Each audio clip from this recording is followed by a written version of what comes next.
Chris Mannix of Sports Illustrated back here on the show. How you been, Chris? What's going on, Rich? So before we get to the main course with Kawhi and everything else, what's the one free agent signing we're not talking about because it's been lost amongst the Durant teaming up with Kyrie? What's Kawhi going to do? Hoopla, Chris. You mean as far as guys that have signed? Yes, sir. The signing that has occurred over the last 48 hours that's not getting nearly enough attention would be what in your estimation?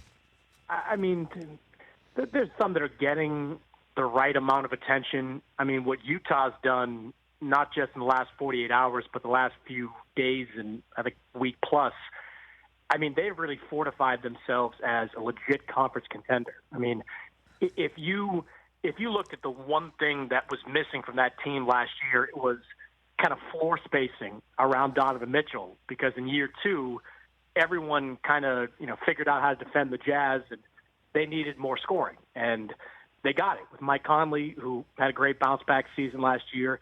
I mean, they went out and really blew the doors off Bojan Bogdanovic.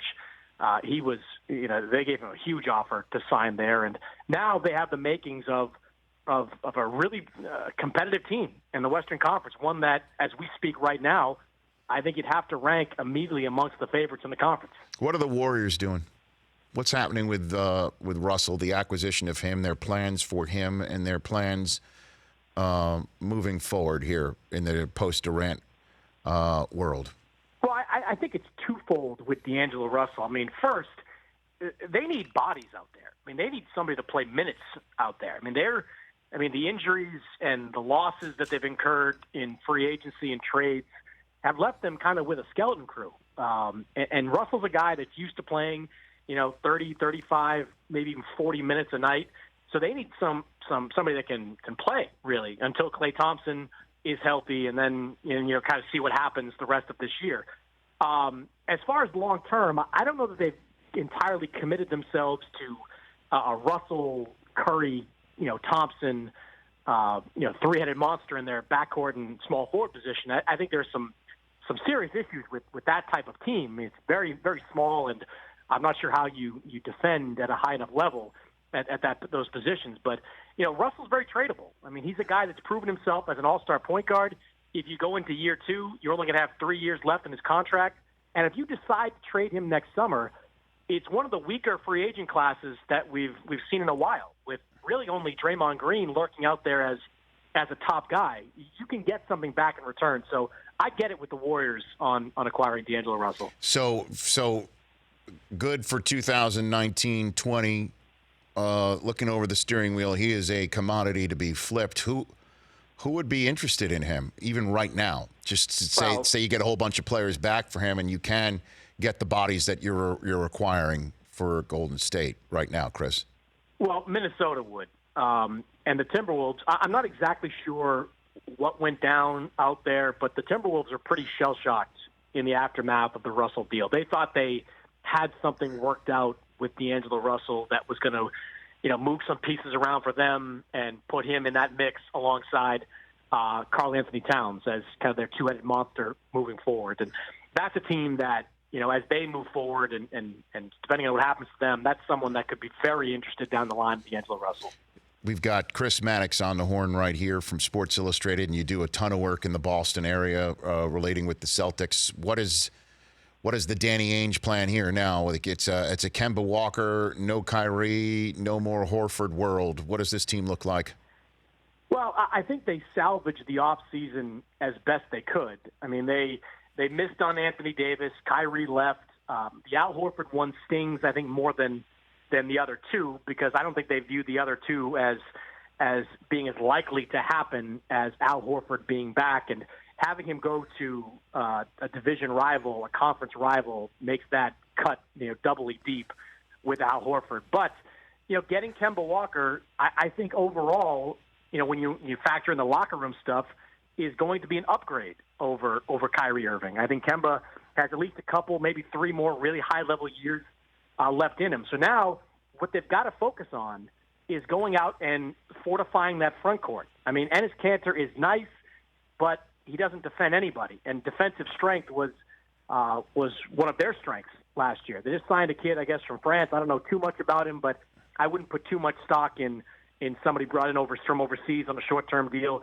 They've got to go out there and whether it's trade or off kind of the scrap heap of free agents to get somebody else to upgrade that front court to put themselves at least in the mix to be a threat in the conference. Chris Mannix, Sports Illustrated here on the Rich Eisen Show. Let's get to the meat of and potatoes here. Kawhi Leonard, what are you hearing? Not a lot, to be honest. And it's not all that surprising since Kawhi Leonard does not like his business getting out there. And if you're a team that's in contention for Kawhi Leonard, you're not going to roll the dice and let any kind of leak that gets traced back to you be a factor in all this. So the teams I've talked to either are not talking to me or not saying much back in return. So it's the three teams we're talking about. The Lakers and Clippers have put themselves in a really tough spot here because if Kawhi Leonard elects to go back to Toronto, I don't know what they do because the free agent market is drying up, very quickly. And those guys that are out there that could make an impact next year, especially for the Lakers who don't have any trade assets left either, it's problematic. So the ripple effects of the decisions Kawhi Leonard makes are going to be enormous throughout the NBA. They sure are. I mean, that's how we started the show, Chris, is that you could make the case he was the number one factor in who won the NBA Finals this year. And he's the number one factor in who wins the NBA Finals next year. I mean, there's no other person you could say that about when it's all said and done. No, there really isn't. He's, you put him on the Clippers, and who just got Patrick Beverley back and have some really nice pieces there and a gaping hole at that 3 spot. You can make an argument that the Clippers are the top team in the Western Conference. You put them back on Toronto, and they're clearly the favorite to repeat next year. So, yeah, it's more about the Lakers, really, Rich. I mean, and I don't blame them. And I talked to a lot of NBA people about this, and to a man, they all said if they thought they had a shot at Kawhi Leonard, they would roll the dice and wait this thing out. I don't blame them for doing this, but, man, if they don't get him, you're talking maybe DeMarcus Cousins in that mix. I don't even know. I mean, there are guys signing by the hour that I know the Lakers had at least one eye on, and it's not going to leave them with much back in return. So ask the poll question of Chris Mannix there, Chris Brockman. Go for it. Yeah, Chris, what's the best move for the NBA? Kawhi stays in Toronto, joins the Lakers, joins the Clippers. You put the commissioner on sodium pentothal. He gives which answer? I think Kawhi staying with Toronto is at least it fits with the mindset I know Adam Silver has. The NBA, they hate super teams. They just do. It does draw ratings in the playoffs especially, but the NBA and Adam Silver's regime particularly has so badly craved NBA-style parity. And if you put Kawhi with the Lakers, you might have the best super team ever if they can flesh out the roster in the coming years with 3 guys that you can easily argue rank in the top 10 in the NBA as players. The NBA doesn't really want that. Even though having a glamour team in LA is good for ratings, it's not good for parity. Putting Kawhi back in Toronto, they wouldn't walk to the finals in the East. There's too much competition there for that to happen. But it makes the Raptors competitive. The Clippers still have the assets to figure something out. I mean, they have a bunch of draft picks and some tradable pieces where they can make another move.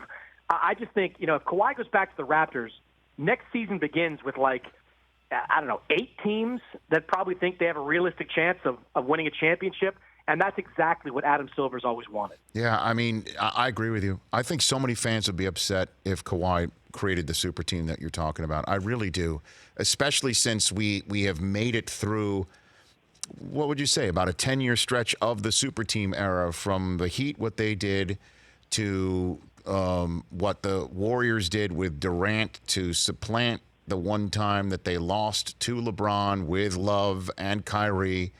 That we made it through this era with the Raptors getting Kawhi and doing what obviously Oklahoma City hoped with Paul George. And there was no Russell Westbrook, if you will, with all due respect to Lowry and Van Vliet and the rest of that dynamic team. I think the fans would just be I'm looking, like, we didn't even mention the Blazers too, Chris. So I think so many fans would be disappointed if that happens. Really? Yeah, I agree. The only thing I could say about Kawhi is and I've told people this, that I've done, I think, 3 magazine profiles on him. I don't know the guy at all. I mean, he's just That's amazing. He's just impossible to really get to know on a personal level.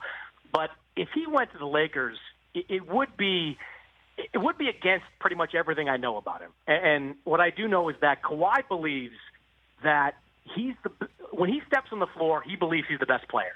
And he believes whatever team he's on has a chance to win a championship and should be included in the mix to win a championship. That's why the Clippers made some sense, because it would be his team. They built that team with, great supporting cast players to put around the alpha in Kawhi Leonard. The Raptors are his team. No matter what LeBron James says to him and Anthony Davis might say to him, it's not going to be his team, at least not for a few years. And that will always be the case as long as LeBron is in that mix. That's why I get, the Lakers are the marquee team, and the one thing we don't know is what's really important to Kawhi Leonard, and that's always the biggest variable when you're trying to figure out free agency. But going to the Lakers would surprise me, only in the sense that it just doesn't sync up to everything I do know about Kawhi Leonard. Chris, love the chat. Thanks for the call. Really appreciate it. We'll chat later on this summer. No question about it. Thanks. You got it, Rich. You got it. That's Chris Mannix of Sports Illustrated. For more of The Rich Eisen Show, tune to Audience Channel 239 on DirecTV for free on BR Live, or download the Rich Eisen Show app.